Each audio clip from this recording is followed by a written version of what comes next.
nararamdaman ko manhid eh. Nakikita ko na yung paa ko kung saan dugo na eh. Sabi nila hindi na daw maopera kasi ang barado niyang ugat nag-open na daw. Dun sa CT scan ko, nagkaroon siya ng internal hemorrhage. Sakit sa likod, sakit sa puson, ang pag-ihi talagang hirap na hirap.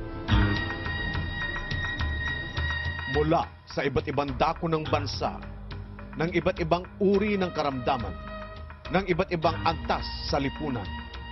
Narito ang mga pahayag at patutoo ng mga nagkasakit at muntik nang nawalan ng pag-asa.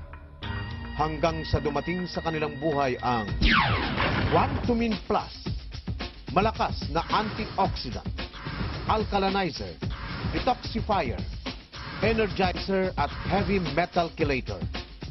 Narito ang mga iba't ibang kaso ng karamdaman at pagtalakay ni Doktora Delia Maceda Patawaran. Si Doktora Delia Maceda Patawaran ay espesyalista sa obstetrics at gynecology, OB-GYN, ultrasonology, nutritional and environmental medicine, chelation and clinical metal toxicology. Founding member, Philippine Academy of Medical Specialists, Alternative and Integrative Medicine Specialists.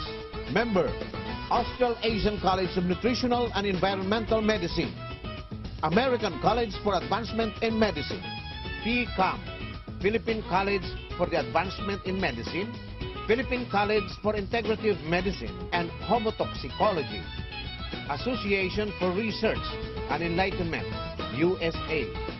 President, Q Dynamics Trading Corporation, ang formulator ng Quantumin Plus, Dr. Delia Maceda Patawaran, Volunteer Doctor, Salamat Doc Medical Mission, ABS-CBN.